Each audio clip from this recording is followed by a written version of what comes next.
We are glad you checked in with us on this Monday, and of course the solar eclipse is in progress right now. The sky's trying to dim a little bit there from the summit of Pikes Peak, and we are seeing similar conditions. Still bright though over UCCS and Colorado Springs, and it's a similar story over Pueblo, despite the fact that our camera down at the Riverwalk just doesn't want to work. Now we've got some high clouds that are streaming in from the southeast. They are thickest over far eastern Colorado right now, and especially into Kansas, and we're seeing plenty of blue sky, and we're seeing some clearing around Colorado Springs and Pueblo to view that eclipse. Clouds are a little thicker down south from about La Junta and Kit Carson, Cheyenne Wells, right on down toward Trinidad, and around Trinidad we've even had a little bit of light rain even more east of town. But these clouds will gradually thicken up. Now we'll see highs in the low 80s around Colorado Springs today, and we'll even touch 90 for the high in Pueblo this afternoon. But these thicker clouds after 2 o'clock can have a couple of showers and thunderstorms with them. They'll mostly favor El Paso County and the mountains west of I-25, as well as Raton Pass down over the southern part of the state, right along the New Mexico state line.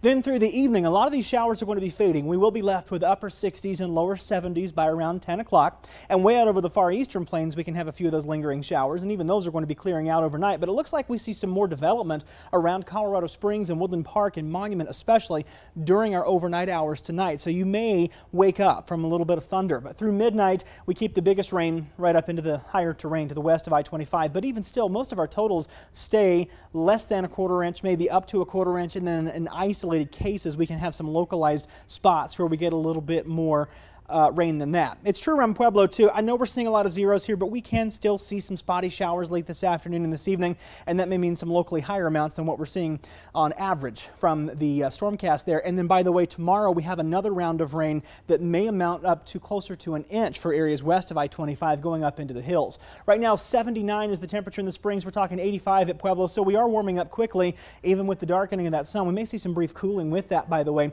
And then tomorrow we have even cooler air on the way. A cold front's going to sneak through tonight, and it's going to bring a couple of showers and storms with it this evening and then overnight. And then tomorrow we may see an uptick in the rain with a high of 76. And then tomorrow it's the cooler day.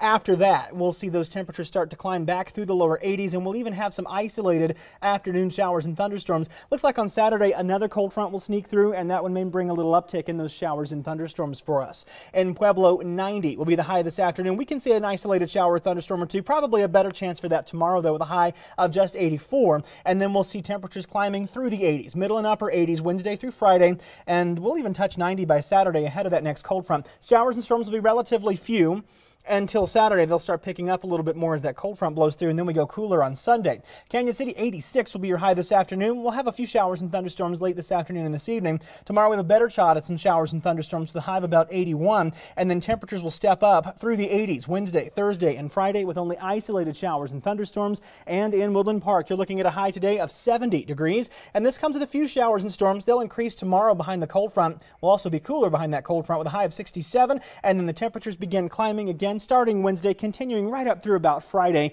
And with that can come some isolated to spotty showers and storms each afternoon and evening. And then Saturday we have that cold front that sneaks through and drops those temperatures right back down into the 60s for our Sunday. So I hope you can get out and enjoy that eclipse. Just remember good eye protection, remember sunscreen, and good eye protection means if you're putting on these glasses and you can see anything but the sun, you probably shouldn't be using them for this eclipse.